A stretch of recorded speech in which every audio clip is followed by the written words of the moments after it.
স্বামী বিবেকানন্দের জন্মদিবসে 14 ঘন্টা ইডির তল্লাশি অভিযান দমকল মন্ত্রী সুজিত বসুর বাড়িতে। নিজের নির্ধারিত অনুষ্ঠান সূচির বদলে বাড়িতে বসে ইডির ঘেরাটোপে কতটা টেনশনে কাটলো তার দিন। ইডির হানা নিয়ে কি প্রতিক্রিয়া দমকল মন্ত্রীর, শুনুন। একইভাবে দীর্ঘ দিন ধরে প্রত্যেক বছর মেলাতে আসছেন। দমকল দপ্তরের দায়িত্ব, একটা গুরুত্বপূর্ণ দপ্তর, সেই দপ্তরের দায়িত্ব সামলাচ্ছেন। সেখানে দাঁড়িয়ে গতকাল তার বাড়িতে এনফোর্সমেন্ট ডিরেক্টরেটের হানা, যার জেরে গতকাল তার আশা আটকে যায়।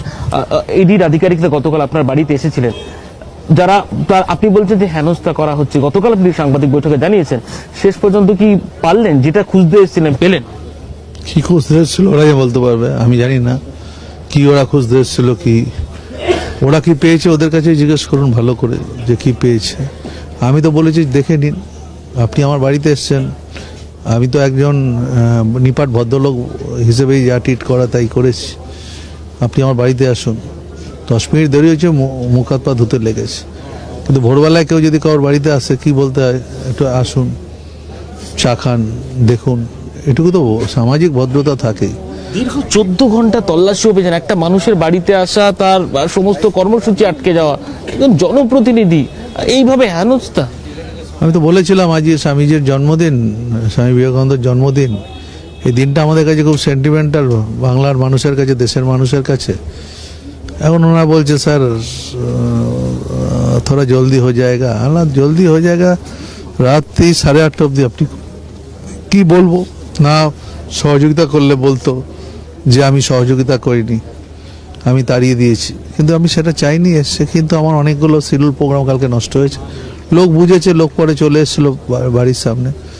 হ্যাঁ, সবাই ভালো থাকুন, কেউ কোনো উত্তেজনা হওয়ার দরকার নেই। ওরা এসছে আমার কাছে, যা যা জিজ্ঞেস করবার বলেছি আমি, আর ভালো ব্যবহার করেছি। কিন্তু যেটা খারাপ লেগেছে, এত বুটধারী, এত কামান বন্দুক নিয়ে আমার বাড়ির সামনে, সেটা হচ্ছে মনে হচ্ছে যেন যুদ্ধ হচ্ছে একটা। তো আমাদের পাড়া এইসব সহ্য করে না। আমাদের পাড়ার লোকেরা ভদ্রলোক, কালচারাল লোক, তারা এসব পছন্দ করে না। তারা মুখ বুঝে, তারা অনেকে আহত হয়েছে। পাড়ার একটা ছোট পাড়ার মধ্যে যদি বাজার লোকে বেরোচ্ছে, একটা ছুটির দিন, লোকে যাবে কোথাও, সেখানে যদি ঘুম থেকে উঠে দেখে এত পুলিশ, তো এখানে তো কিছু অশান্তি আজ অব্দি হয়নি। পুলিশ এইসব দেখিয়ে কিছু কোনোদিন ভালো হতে পারে না। আমরা কথা বলছিলাম রাজ্যের দমকল মন্ত্রী সুজিত বসুর সঙ্গে। তিনি যেমনটা জানিয়েছেন, এইভাবে শ্রীভূমির মানুষ বুটের দাপট তারা সহ্য করবেন না। সব মিলিয়ে হেনস্থা করা হয়েছে বলে অভিযোগ করলেন রাজ্যের দমকল মন্ত্রী সুজিত বসু গঙ্গাসাগর থেকে। এবারে সুরজিৎ প্রামাণিকের সঙ্গে অয়ন শর্মা, ক্যালকাটা নিউজ, গঙ্গাসাগর।